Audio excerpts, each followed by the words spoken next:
All right. So, can you first start by telling me your name? I am Deborah Salters.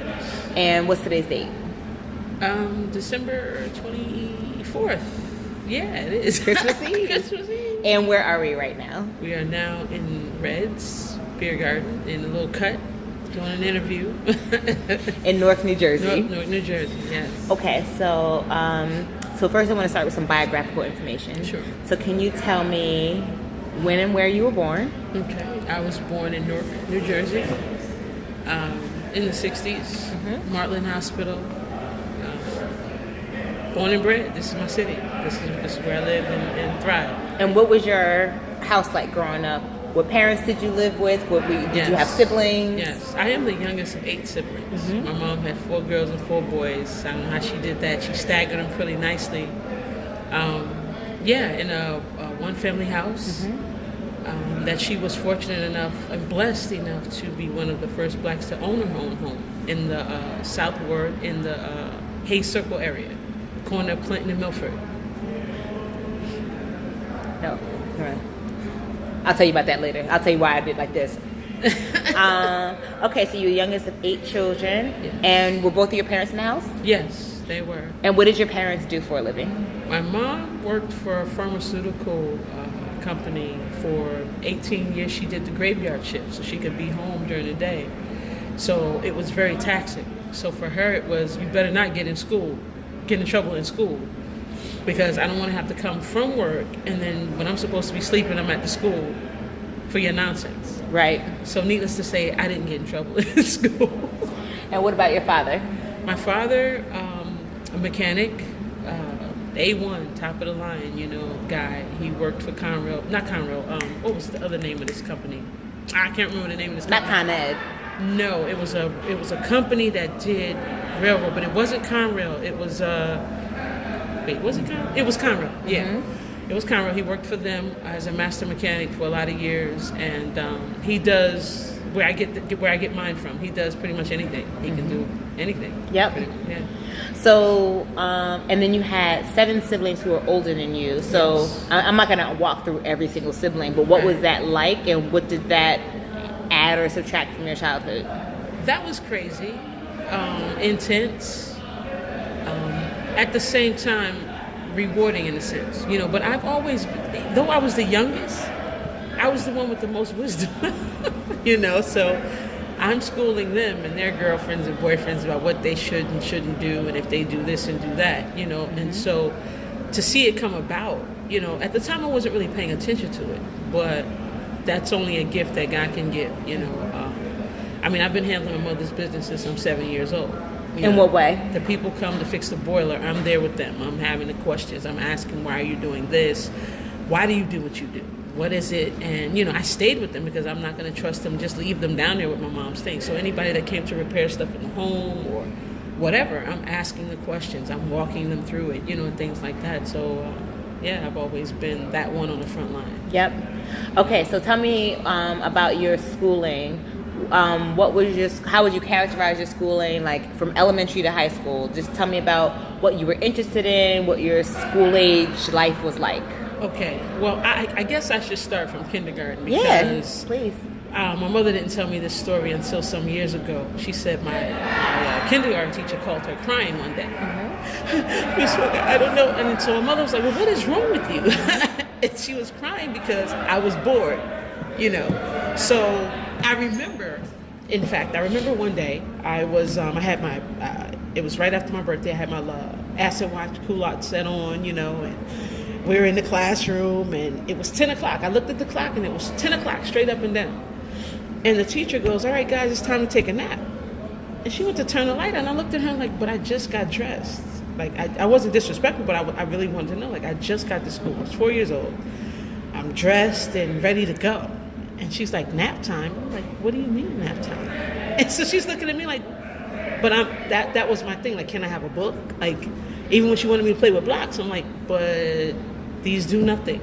Can I have a book? Can you give me something that moves, kind of thing? So that's the story of my life. Yeah. It started in kindergarten or before. So you would say you were a bookish child and became a bookish teenager? I'm actually an undercover nerd. I mean, people have told me that, I'm like, I'm not, but I used to read the dictionary for fun. That was my fun, and then in high school I had a teacher in ninth grade, my English teacher, she began to challenge me. Like, she would say things, I'm like, you know what?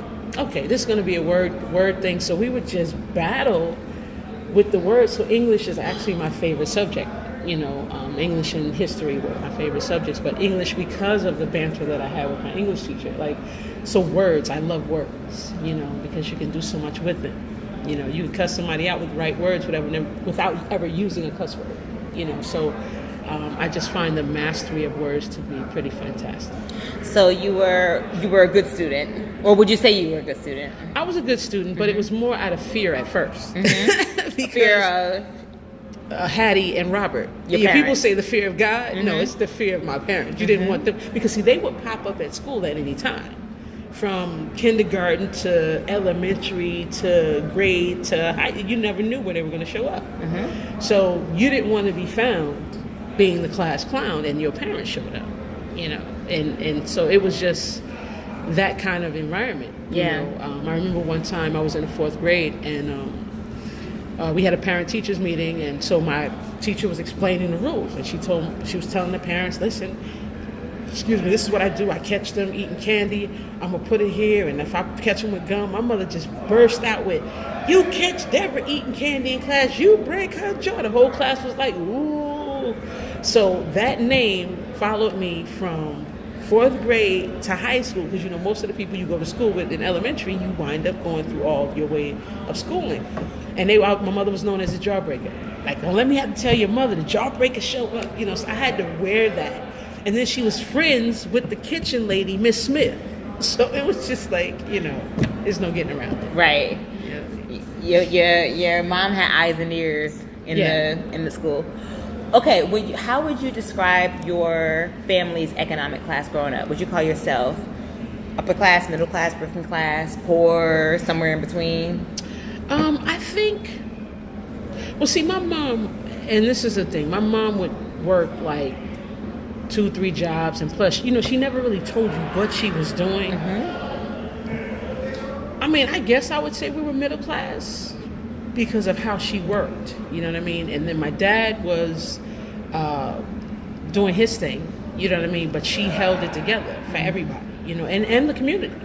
Like I told the mayor, I said, listen, before you started this slogan, we are mayor, we were the mayor of our neighborhood. Like, my mother literally gave the shirt off her back to people.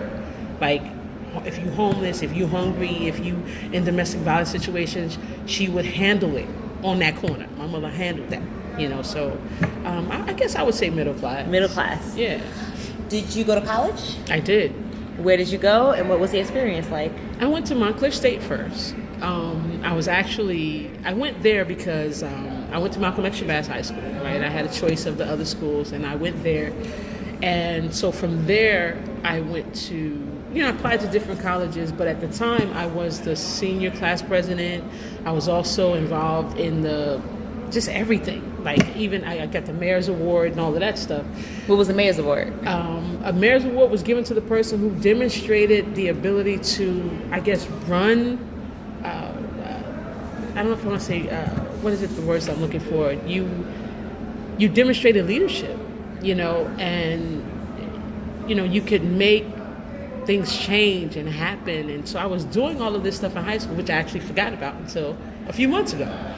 When I ran for office, I actually forgot about all of this. But I received the mayor's award, and it was a surprise to me. I didn't even know I was in the running for it. I had no idea. I was just doing what I do, for the students. I'm advocating. I'm in the state.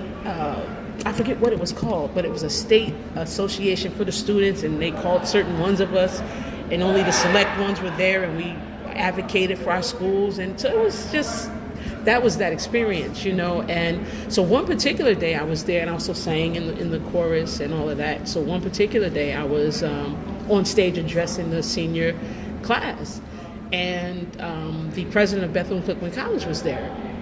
I hadn't even sung. She didn't even know I sang, but right after I finished, she had representatives, the students, come get me to meet her, and she said, listen, we want to offer you a free ride. We want you to sing and travel with our choir. And I'm like, you have no idea that I can sing. I mean, I could, but she didn't know. But this whole thing. And And I mean, they offered me a free ride to travel with the choir and things like that. And it was really a debate for me. Like I had to weigh it out because I wanted to do it, but in my heart, I just felt like I needed to go to Montclair State College, you know. And when I went there, I met a lot of students and a lot of people who needed a lot of help, you know, like a lot of lives needed to be changed. So that's what I do. Like I people are my passion, and transforming lives is what I do, you know. And so it started way back then. And so I went there, Montclair State, and it was an experience. You know, I chose not to stay on campus. I had to stay on campus initially for the summer program and things like that, which was amazing. But then I commuted back and forth. But it was a great experience, you know. Was this in the 80s? This was in the 80s, Yep. yeah. This was in the 80s. Got it. And did you graduate from Montclair State? No, I didn't. I got married. And How old were you when you got married? 19. 19. I got married. Yep. And was married for a long time.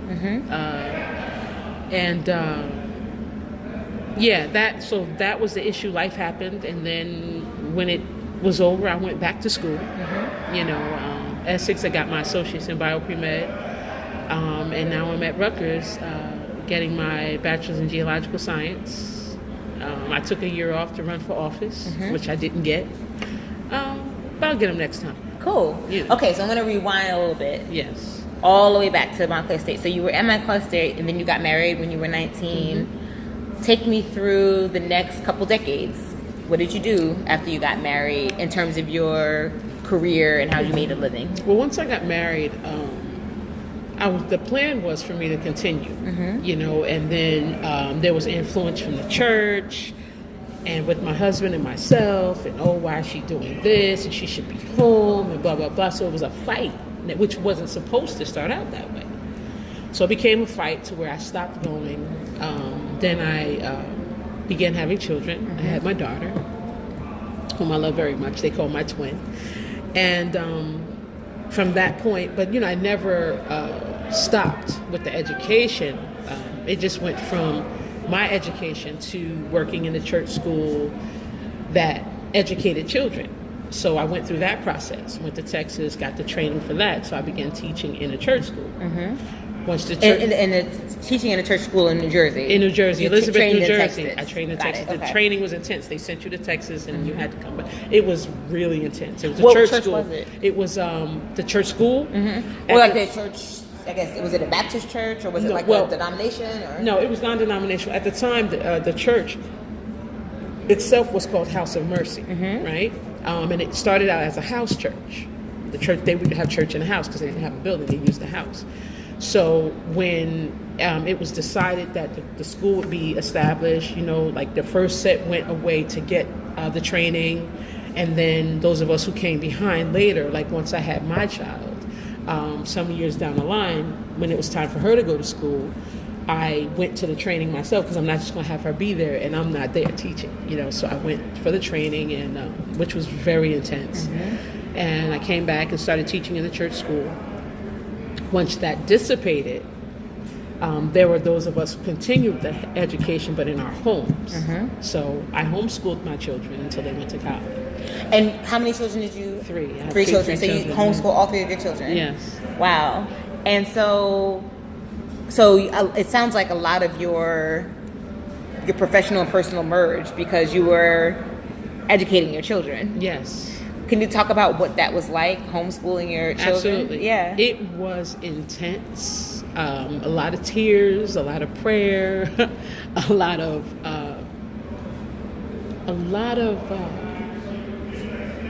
exhilaration as well. And the reason for that was because at that point you could clearly see that the school systems had started to decline at that point. And so for me, you know, say for instance, you're home with your children and you know you send them off to school, they're happy, hey. You get home, they get home, it's like, hey, and they're like, and you're like, what's the matter? Now they want to talk or things like this. So the issue with that is you had somebody dumping in your child all day long. So if they had a fight with their significant other in the morning, they're dumping that in your child. then your child's getting bullied, or not necessarily even about bullied, but they're dealing with other children's pressures and their problems and their idiosyncrasies. And so now you get a child come home, they're all mixed up with these emotions, their thoughts are over here.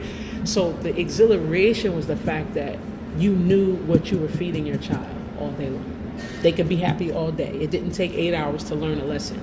They could learn a lesson in 3, do the work. The tough part about that is there's no slipping through the cracks.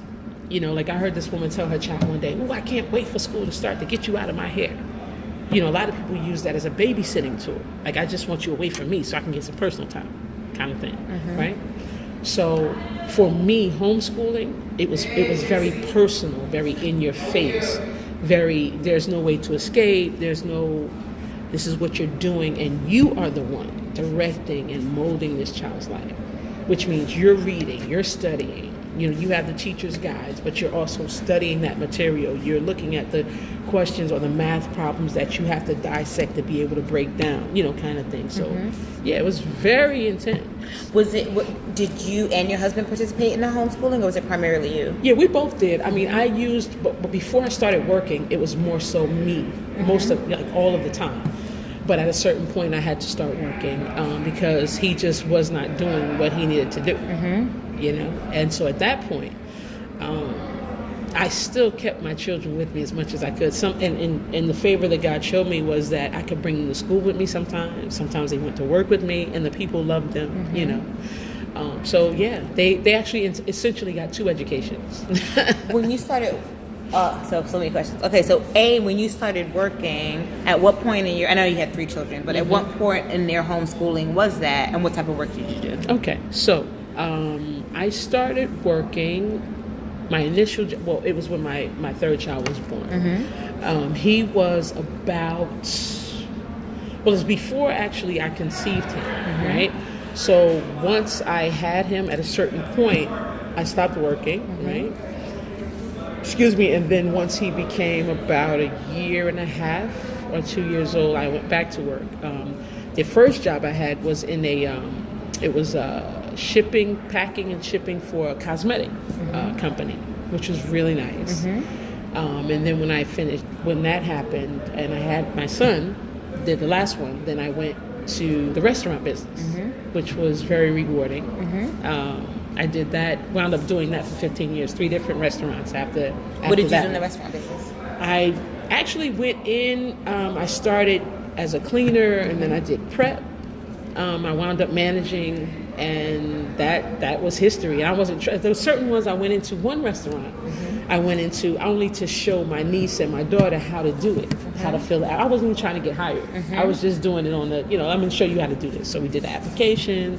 I showed them how to interview. So all 3 of us did it that day. And sure enough, they called me back and like, listen, we want you to work. I'm like, what? So I worked as an expediter. I worked as a prep cook. I worked as a line cook. I worked as a manager because I really was only going in, like I signed up for expediter.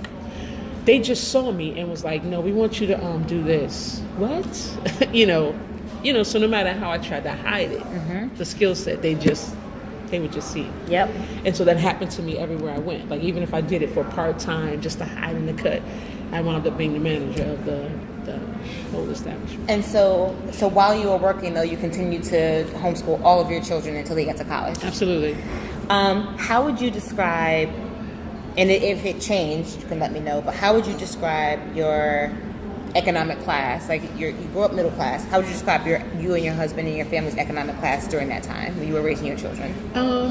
I would say, I would call us poor. To me, because looking at it, when you look at the classes now, it's like, okay, middle class. I don't know. I want to say middle class, but because of how I made it work. You seem like it's middle class, but I think I would call us poor. I don't know. So how would you characterize that distinction? Like, what about it why would you think that some people would think it's middle class, but from you on the inside, why would you say poor? Because of how I had to, and I can't, and I really have to say a lot of it was God's favor as well, because there were times when I had to bring the food from the restaurant to make sure that my children and I ate, or they were there, with me, and they ate there, and that was only because my ex-husband was not doing what he was supposed to be doing. It could have been far greater, which is where, like I told you in the beginning, how the church interferes. So now his attention was not on his family, but on what the church people were saying to him, certain ones in his ears. So you're not taking care of your responsibilities, which completely goes against the scripture anyway, for those who are telling you what you should and should not be doing. And that is the reason I had to go to work in the first place. So what was the church telling him, or what was he listening to that made things more complicated? Okay, here's the thing. So you had someone, I'll just call him G, who was feeding the men a line of multiple wives, and you can do this and you can do that. Well, your family should be over here and your wife should be doing this. Instead of looking at, like I said, which went totally against what's written in the book. But a lot of people would rather listen to a person and follow a person rather than doing what they know is right. Even with your own spirit. Your spirit connects with what's right. So he pretty much forsook us to give his money and time to G and the people that he wanted to be with or hang out with. But you made it work. Absolutely. And so did all three of your kids go to college? They did. How did you make that happen? Well, let's see. The eldest, she actually left on her own to go to Mississippi because it was cheaper there. And at the time, I was going through a tumultuous marriage. Like, as everything that I tried to do for my children to progress, their father was fighting against it. So the best move for her was to just go away on her own. And it was scary. It was, I didn't have anything to help her go with. So it was really the student grants and loans and that type of thing where she initially went away. And it was just a lot of prayer and faith that had to go with her, and people that God put in her life to help her make it through that point in her life. I just received some knowledge last Monday that I didn't know about, that just really. So with her, that's what it was. With my middle son, I actually had him and my youngest son, their first jobs were working with me. So at a restaurant, the restaurant that I worked at. And so from that point, my middle son went to Lincoln Tech. I figured I'd give him the trade because I'm a mechanic naturally. Like, I work on cars and things like that because that's what my dad taught me. And so I wanted him to be able to have that skill. No matter where he went, he can make money. That you could take with you anywhere, and then just build from that. And he's pretty much like me at this point. He can do anything. Pretty much carpentry and all of that. So I instilled that in him as well. So he went there, and then my youngest son went to aviation college because he wanted to be an astronaut. But at the time he graduated, Obama had done away with the NASA program because they were just pretty much wasting money, at that point. But yeah, that's how they went. And it was, and I have to tell you, it was divine because I didn't know how it was going to happen or which way it was going to come through, and it came through. Right.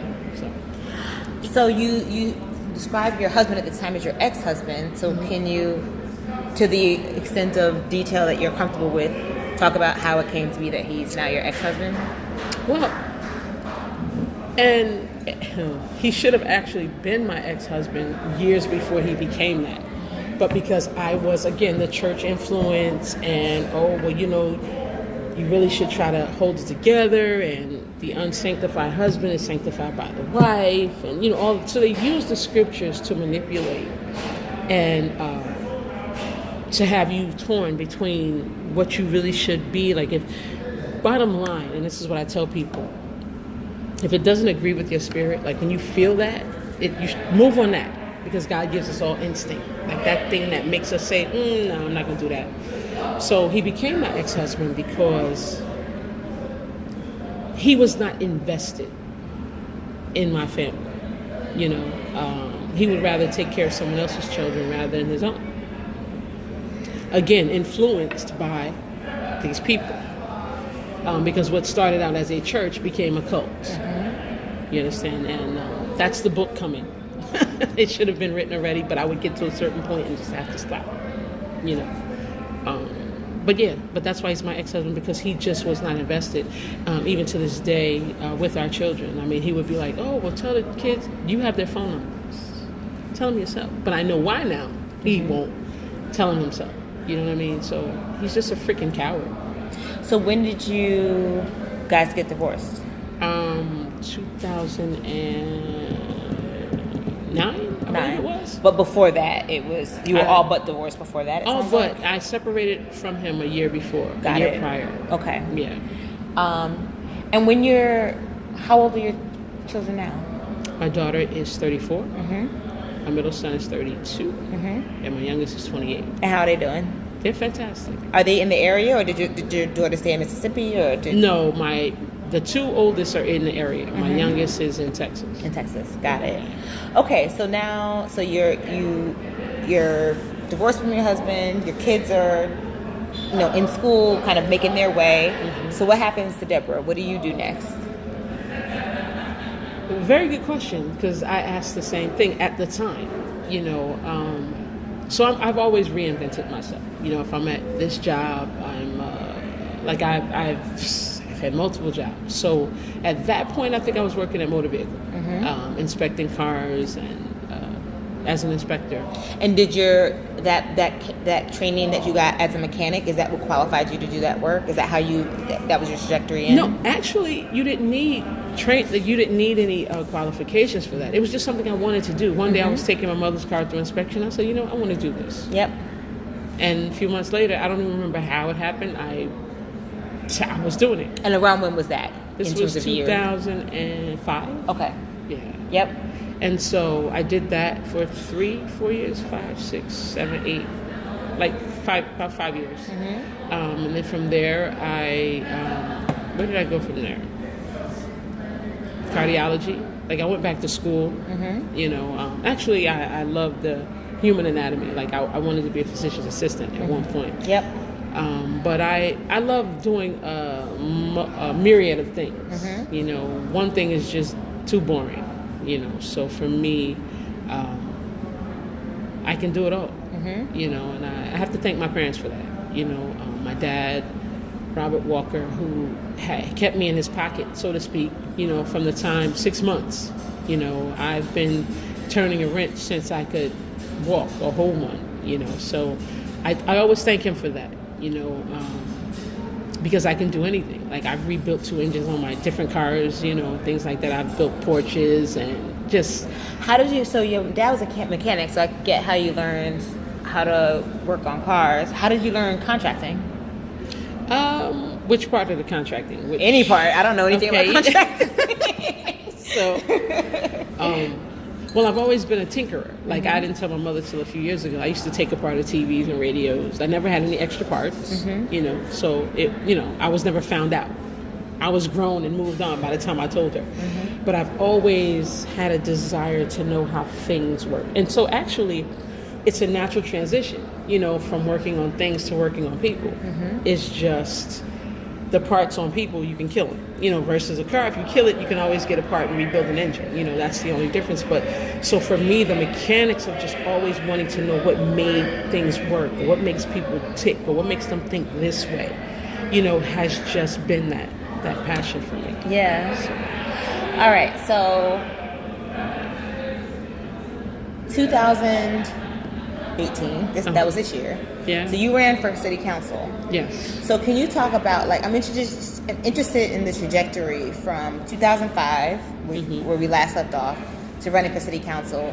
What happened in that space, and kind of what led you from being an inspector to running for city council? And I know it might be a lot, but what are the key milestones along that path?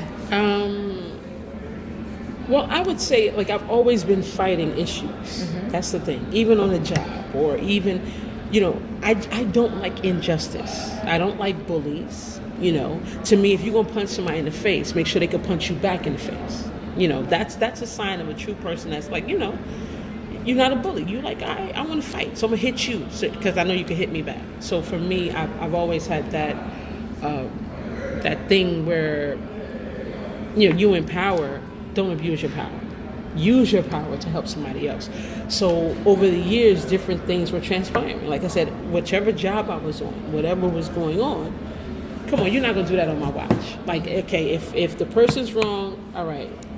But if they're not wrong, why are you doing this? Even if they are wrong, why are you putting your foot on their neck where they can't breathe? You know, just to give you an example of what I mean. Like, all right, there's a better way to go about this. And I didn't even realize what was happening. That's the thing. I didn't realize what was happening to me until I got to that point. You understand? Because this wasn't the first time I ran for council. When back in, was it 2012? That was the first year Barack and them ran, right?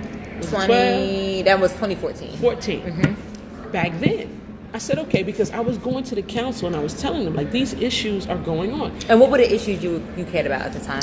Well, when it came to the seniors, right, there were a lot going on with their properties. There was this senior program that was supposed to help the seniors fix their property. The money was there.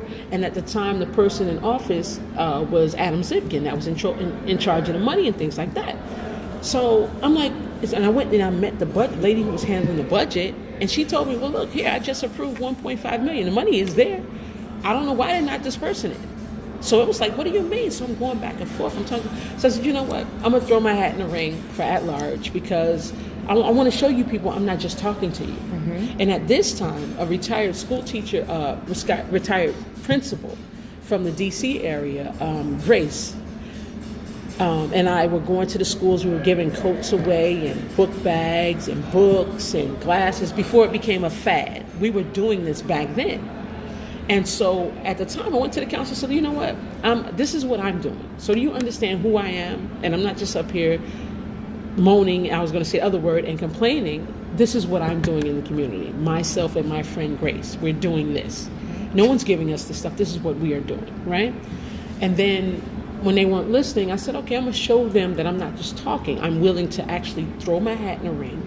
And I did. I threw my hat in the ring for at-large. And what happened was, which was one of the nastiest elections ever in the city of Newark, about 90 people were running for these positions, right? Mm-hmm. For the at-large positions. Or the council positions themselves. Oh, so you mean online positions?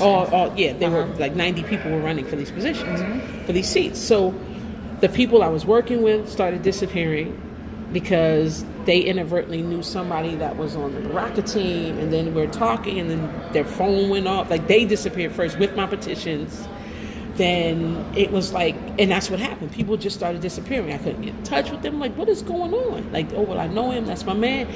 No contact. So now I'm on the ground by myself doing this. So what happened was, and that was the year we had the bad weather. Mm-hmm. So all of that kind of thwarted me, but I did great. Like, within 2 weeks on my own, I did over 200 some petitions. Mm-hmm. Now, had I had my team, it would have worked. You know what I mean? But they felt that they disappeared. Like, stacks of my petitions disappeared along with the people. So that was that first year I ran. So I said, no, I'm gonna leave it alone, whatever, you know, but it's still, the issues were still nagging at me. So I'm still going before the council, and at one point I could get certain things done, and then certain things wouldn't get done, and then I'm getting a runaround, and then it became to where people that are normally in their offices, always in their offices, I show up to one office, next thing you know, by the time I got to everybody else, I guess the phone call was made, nobody was in their office. You mean in the council or the staff or? City Hall, like wherever office it was that I was going to different, and these were not my personal complaints. Mm-hmm. Like, people, I talk to people, as you see, I talk to people all day long. And so they feel like they can tell me because I can do something about it. Right. And so since I had a rapport with people or at City Hall, listen, the word on the street is this. This is what's going on. This is what they're saying. This is why they're hurting. And they feel like you all don't care for them. That's why they don't want to come down here. And I'm running it down. And then I started having those same experiences. Mm-hmm. And I'm like, well, this is what they're talking about. And what types of experiences? Okay, for instance, if they had a complaint about, say, their water, right? Something's going on with their water bill. They're being, unjustly charged, or what's going on, or just whatever's going on in the city. Like, they come down to City Hall to speak to a council person's people that they're one of their aides for their particular ward. Well, if I call, they don't pick up the phone. I go down there to try to talk to them. They don't answer my question. They're telling me, oh, come back, or I'm getting a nasty attitude when I'm trying to these people in my neighborhood, this lot next to my house is a mess and nobody's coming in. So all of these issues, but when they follow the channels, nothing was being done. Mm-hmm. And so I'm like, all right, well, let me just go down there and see. And so as I repeatedly went to see, what they said was true. So now I'm saying, okay, well, if we can at least get a seat at the table, I have to run for office again, because and people would see me without even knowing anything of my history and just look at me like, did you run for office yet? And I'm like, really? This is what you're saying to me? Like, because as I'm battling with the thought, is this something I really want to do? I don't really want to do this. I don't, you know what I mean? But that's what pushed me to run for office, because I believe that, and this is the thing I tell people, I believe in righteous government. There is, you don't see it, but it's there. There are people that will do the right thing for the right reasons. And if we get that seat at the table, it can be done. So that's why, I initially ran for office in 2014. That's why I ran for office in 2018. I wasn't even trying to do it. But what I found was, and I purposefully waited in 2018 when all the lists came out and everybody's name, my name was nowhere on that list, on purpose. Because all I simply wanted to do was come in and have a fair shake, come in under the radar and get my petitions that I needed to be validated, and then the fight was on, kind of thing. But the individual that was doing my videos for my campaign basically, in my words, sold me out 2 weeks before we were to be validated. And I didn't find out about it until after my petitions were thrown out with basic excuses. How did the person sell you out? Just said that you were? They were like, oh yeah, I'm doing this for her and that for her. And so the person that's close with, that's very tight in the administration was like, oh, well, good luck with that. And then when I took in my petitions, they were watching and literally tried to tell me that 81 of my 200 and some, I only needed 193. I gave them almost double what I needed. And initially it was, oh, well, your petitions are invalid because 81 are unregistered and this one is this. I said, excuse me? Here's the list right here. What do you mean? Oh, well, no. Well, if you can go to, then they start giving me the runaround. First of all, I received the wrong petitions. That's the first thing they did, gave me the wrong petitions for the wrong ward.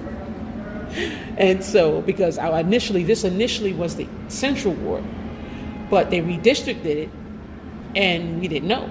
Even the people who thought they were voting for somebody in the central ward thought this was the central, and they were like, I was like, that's going to be invalid. They're like, what? They went and checked. So all of the people became restless and in an uproar. Like, wait a minute, nobody told us this, and how would we have known? We thought we were signing a petition for somebody else. So now, the people who were in this area thought they were signing for the central ward, which now made their petitions invalid in the central ward. So now it was a big mess. But they gave me, I said, well, this is the central ward, right? I went and talked to the lady. Oh, yeah. She gave me central ward petitions, and it was actually east ward petitions. So now all of those petitions, those first 200 petitions I had, are invalid because they were for the central. Now I can't find them same people again. So now I had to start all over with east ward petitions, which I did, and still got about twice the number almost. And they still threw them out. And so I went back and forth battling with them to where the judge threw it out. We went to court like 3 times. The judge threw it was like 5 of us, And so it was like, okay. So I went as a write-in, which is never really good because people like easy, They like to see the name, and if they can see the name. But even with that, in this particular area, in this district, I still got 6 of the write-in votes. Amador, who's the East Ward incumbent, got 12. So that's as a write-in. You see what I'm saying? In this area, now if the people came out and voted in this area, I would have had a chance. But even in this one little district, he had 12, I had 6. Ciabra had 1 vote. You know what I mean? And they were on the ballot. You see what I'm saying? So that's what happened. So to kind of come up to date, how would you describe your economic class now?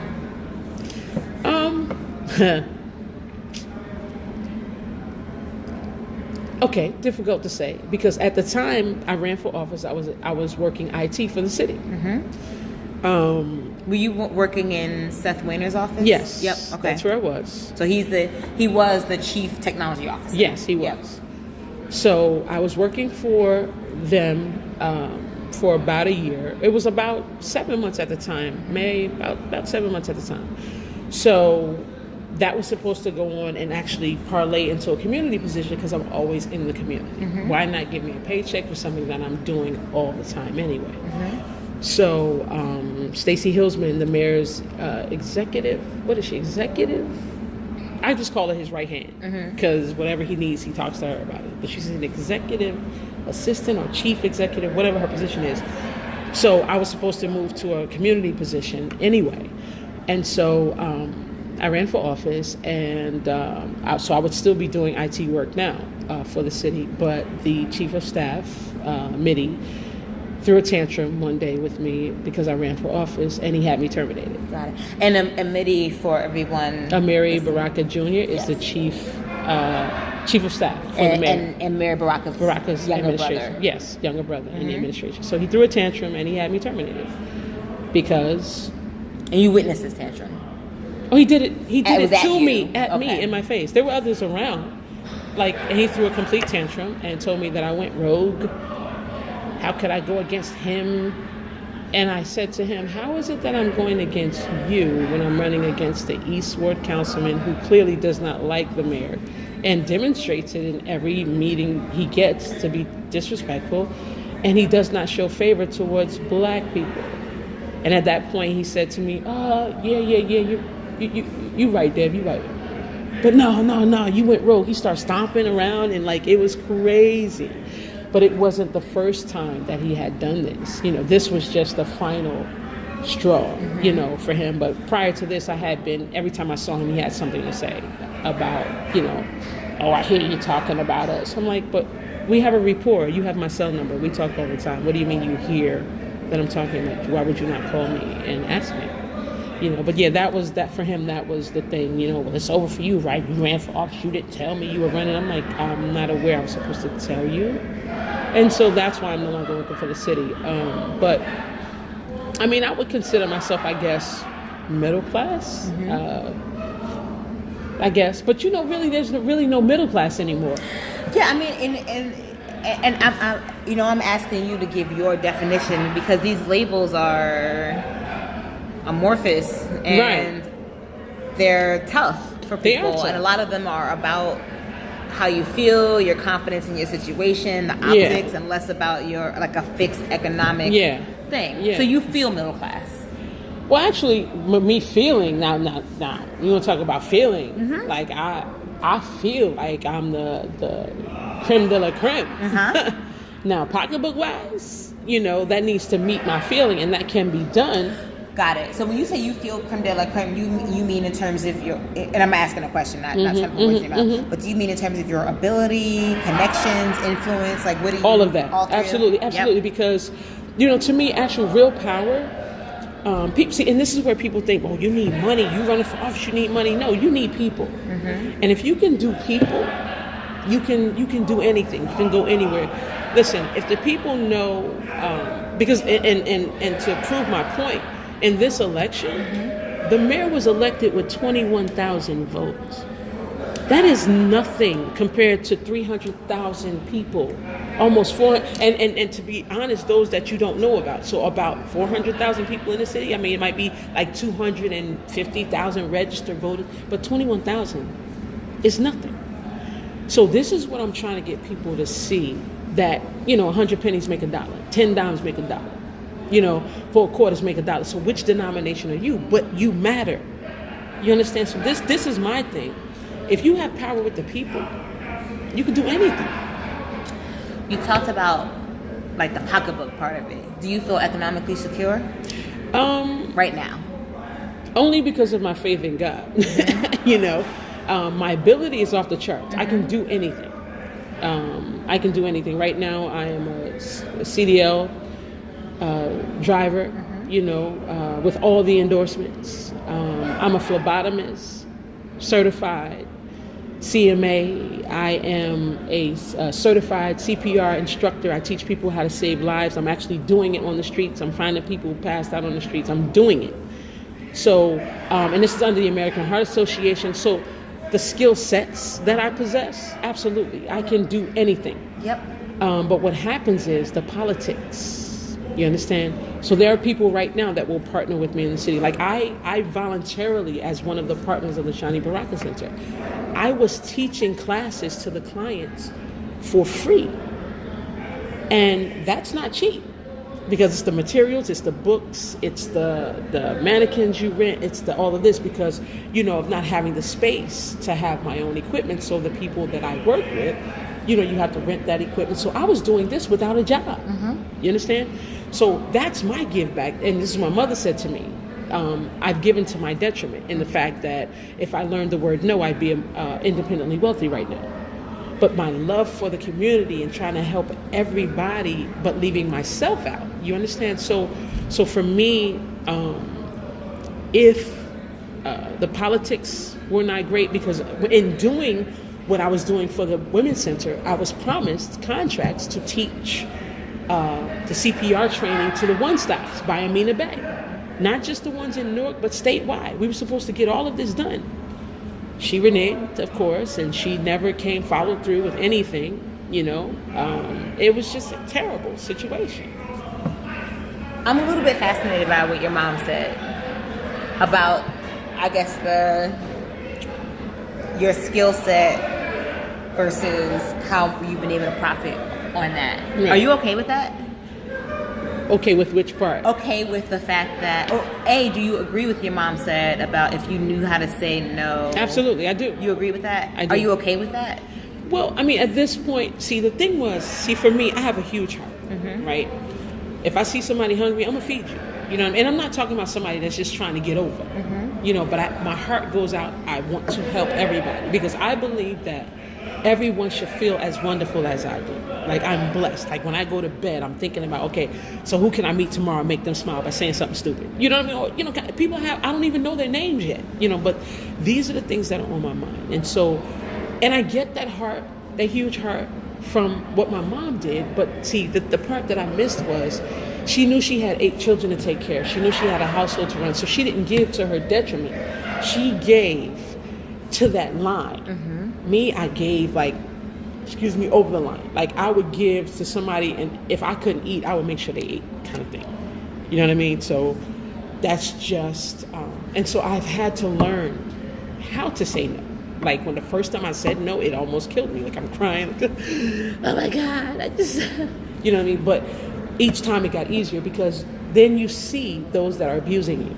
And my mother would see right from the door. She's like, Deborah, these people are using you. You know, people that are supposed to be your friends and in your intimate circle, they're using you because they know that you have this ability. They want to keep you close because they know you can do this, and that. But they're not reciprocating. You know what I mean? So now it took me till 2018 to actually, and I saw it, but it took me till 2018 to really embrace it. Like, I had to really cut someone off that I really cared about. Because I see that they're just about themselves, you know. I guess to end, just because this is a statewide project, and I wish I'd asked everybody this, but to be really specific about New Jersey, I mean, you live downtown. I do. And, you know, downtown has like a definite gentrification thing happening. Absolutely. Can you talk about how it is that you came to be able to live downtown, right? And B, what benefits? I'll be very specific with the benefits. What benefits does it afford you? Just the location of being able to live where you live. Okay, so for me, I never wanted to live downtown. So I lived in the North Ward for the last since I was married, and it's been a lot of years. So I'd say the past at least 10 years. I've lived in the North Ward by the park, which I love because I work out every day, and I was able to work out and just ride down into the park. I never wanted to move downtown. But what happened was my friends were always like, Deborah, you're always down here. This is you. Like, you're in everything. You're everywhere. this is where you should be. I'm like, And everything and everywhere. Was that city hall stuff? Was that social stuff? community. What kind of I'm everywhere in the community. Mm-hmm. I support, especially our minority-owned businesses. Mm-hmm. I support community events from city hall to wherever, except for what I call the shishi poo stuff, like the elbow rubbing galas. I don't do that stuff. But any of the community events, like at the museum, at the library, in the parks, with the kids, whatever's going on, I was there. So it made sense. But at the same time, I had to move. Like there was some situation going on with the house where I was living, and the woman that had the house, and she was so I had to move. And I looked everywhere to try to stay over there, and it just would not work out. Nothing worked out.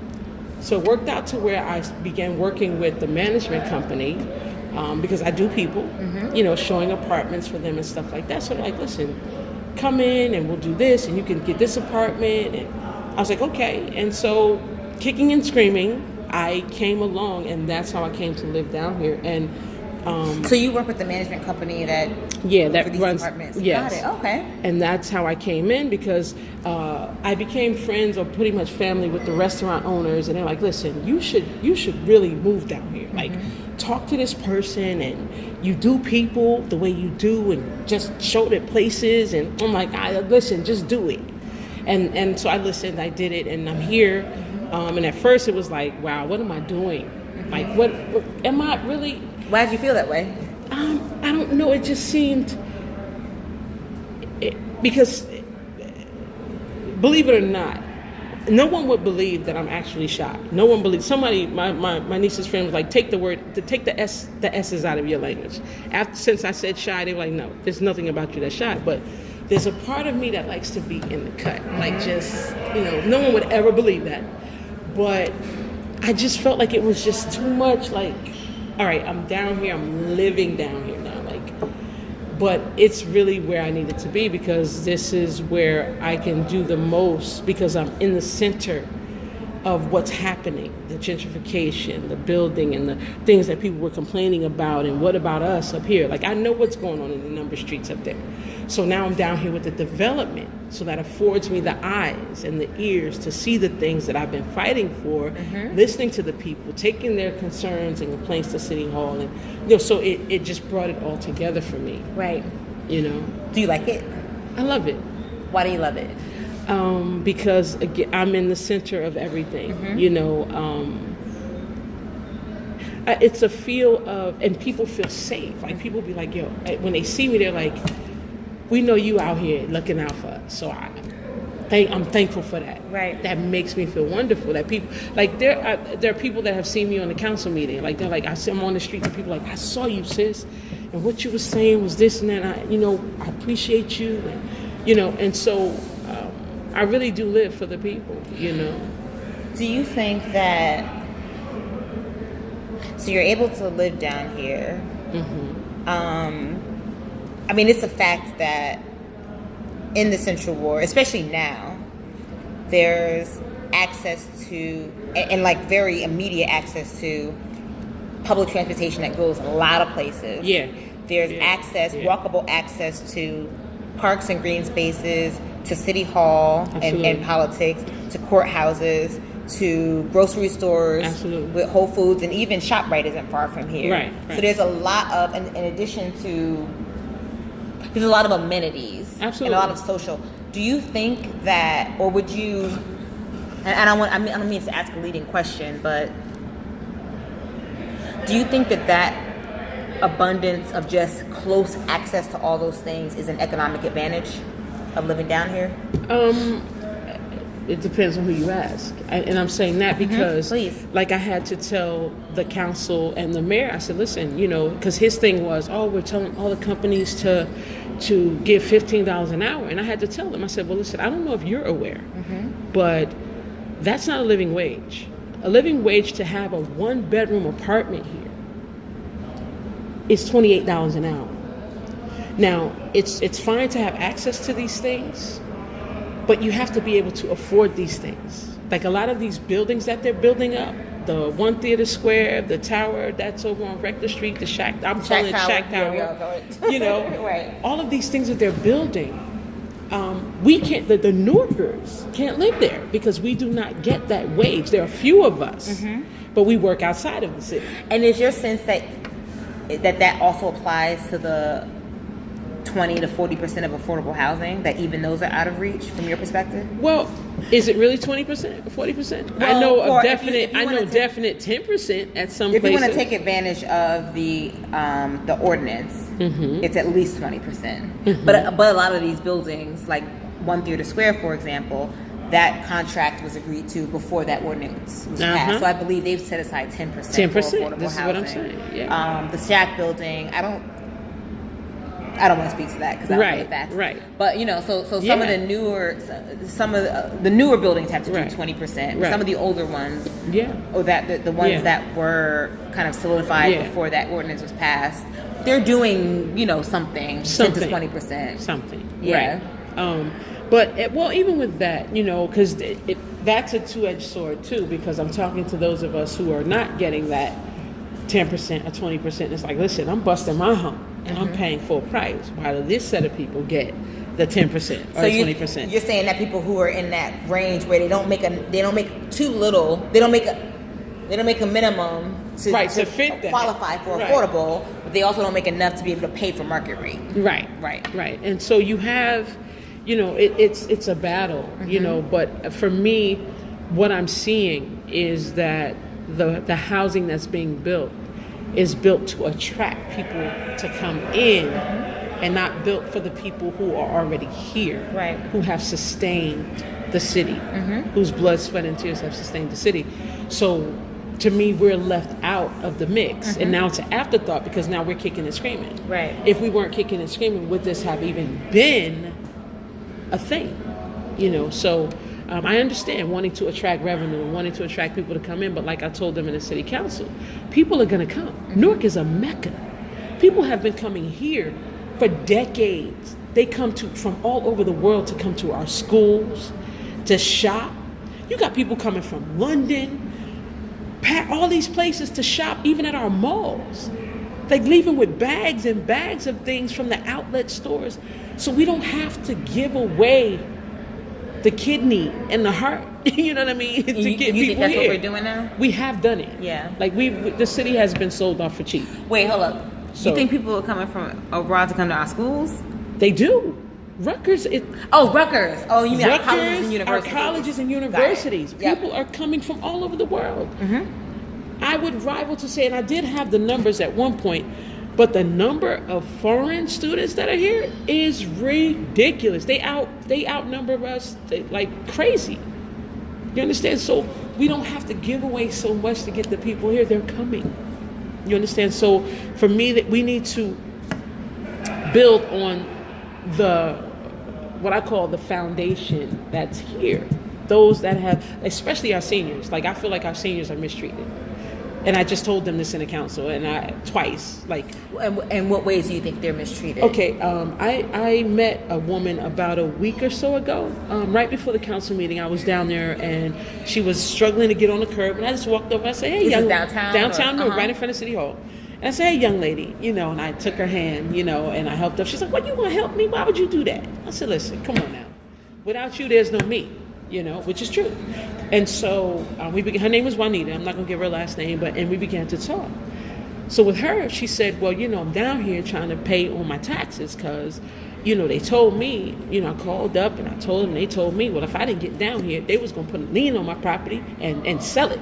And then I began to argue with them and tell them, well, you can try it if you want to. Now, she fussing, she's well in her 80s, fussing. And she said, my husband just died in November, and I'm in and out of the hospital with cancer. And now my blood is boiling at this point, And this is how we treat them. And then we have other seniors who tried to get when they were giving out the 6,000 turkeys. They get there, we don't have any more. What?